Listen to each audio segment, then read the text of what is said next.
Tayong mga OFW na mga kasambahay, pagdating po natin sa bahay ng mga amo natin, meron po tayong tinatawag na 3 months probation period. So, since dito sa Hong Kong, meron pong statutory holidays, makaka-avail ka lang po kung matapos mo yung 3 months probation period mo. Yes po, dito sa Hong Kong, meron pong statutory holidays, no? Pero, makaka-avail ka lang yan kung matapos mo yung probation period mo, yung 3 buwan. So, during probation period mo na 3 buwan, dapat po matuto tayong mag-adjust, no? Kilalanin natin yung ugali ng amo natin, mag-adjust tayo sa pagkain, mag-adjust tayo sa environment, at kailangan matuto tayong magtiis, pahabaan ng pasensya, at matuto po tayong makisama. Alalahanin nyo po, tayo po ang sinasahuran.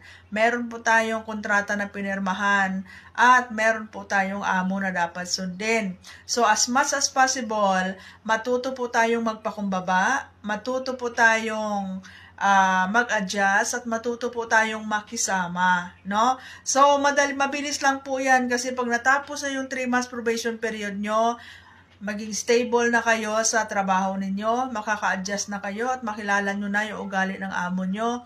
Madali lang po mag-adjust dito sa ibang bansa. Yung mga lungkot, yung homesickness, marami pong mga alternatives na pwede pong gawin para maibsan po yan lahat. Importante, focus tayo doon sa goal natin. Focus tayo doon sa kung ano yung pangarap natin kung bakit po tayo nag-abroad, diba? So, ayan guys, para maiwasan po ang termination dito sa Hong Kong, gawin nyo yung best ninyo, diba? Kunin nyo yung kiliti ng amo nyo, kilalanin nyo yung ugali ng amo nyo. Kasi once na makuha nyo na yung kiliti ng amo ninyo, everything will follow. Madali lang po yan kasi ang trabaho dito hindi naman kasing hirap kagaya ng mga sa mga Arab country guys, no? Maliliit lang yung mga bahay dito, no? Meron dito malalaking bahay pero bihira lang. Mostly dito maliliit lang naman yung mga bahay. Kung malaki yung mga bahay dito at may mga bata kayong alagaan, karamihan po dito ay kumukuha din po ng kasama ninyo.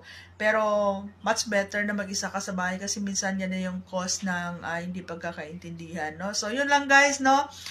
Matuto tayong magtiyaga. Tiyaga lang talaga guys. Tabaan nyo yung pasensya ninyo kasi at the end, meron po talaga kayong reward na makukuha.